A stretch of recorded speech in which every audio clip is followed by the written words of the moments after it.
Hello students, this is your EPS book. We start reading chapter number first, internal organs of the body.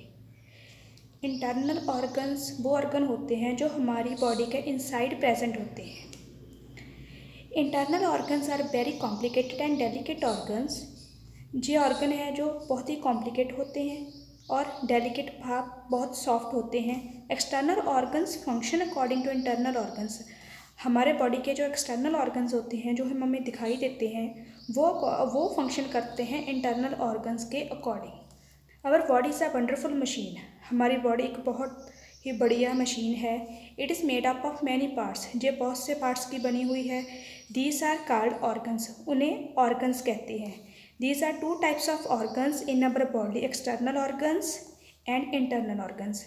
भाव ये दो type के organs से बनी हुई है। एक्सटर्नल ऑर्गन्स जो हमें दिखाई देते हैं, इंटरनल ऑर्गन्स जो हमारे शरीर के इनसाइड प्रेजेंट होते हैं, हमें नज़र नहीं आते। Head, eyes, ear, nose, legs, arms etcetera external organs of our body. ये ऑर्गन्स हमारे बॉडी के एक्सटर्नल पार्ट पे होते हैं जो हमें नज़र आते हैं।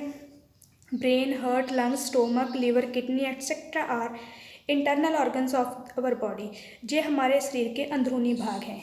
We have already studied about the external organs in the previous chapter. Now we should study about the internal organs and their functions. External organs के बारे में हमने अपनी लास्ट क्लास में पढ़ा था, लेकिन अब हम इंटरनल ऑर्गन्स के बारे में स्टडी कर रहे हैं। ब्रेन।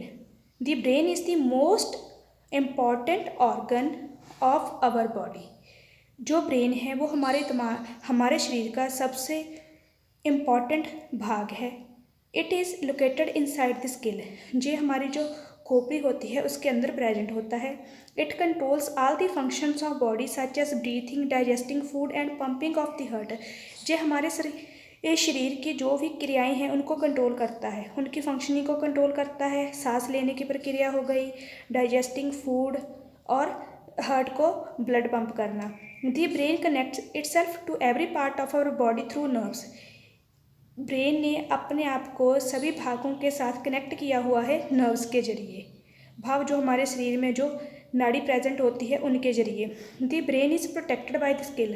ब्रेन को किसने प्रोटेक्ट किया हुआ है? स्कल ने। The brain help us to think, imagine, remember and understood. Brain help करता है हमारी सोचने में, किसी चीज़ की कल्पना करने में, याद रखने में और उसको समझने में।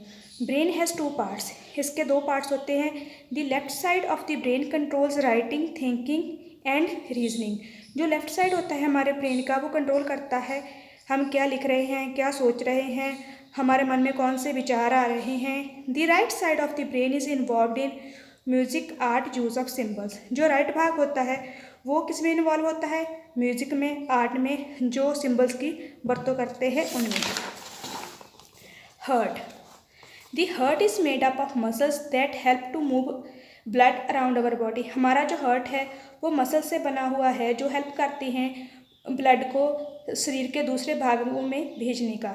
It is located on the left side of the body in the chest. ये हमारे शरीर में लेफ्ट साइड पे होता है, चेस्ट में। There are 4 chambers in the heart. इसमें 4 चैम्बर्स बने होते हैं। The chambers on the upper side are called auricles. जो अपर साइड पे चैम्बर्स होते हैं उन्हें ऑरिकल्स कहा जाता है। And chambers on the lower sides are called ventricles. जो लोअर साइड पे होते हैं उन्हें वेंट्रिकल्स कहा जाता है। The heart is almost the size of our fist. जो हमारा हार्ट है वो हमारी मुट्ठी के आकार का होता है। The heart pumps blood to all parts of the body through blood vessels. ये ब्लड वेसल्स के जरिए हमारे शरीर के सभी भागों को ब्लड देता है। These are 2 types of blood vessels, जो 2 प्रकार की होती हैं, arteries and veins. Arteries carry blood to different parts of the body. जो आर्टरीज होती हैं वो ब्लड को शरीर के अलग अलग भागों में लेकर जाती हैं। Veins carry blood back to the heart.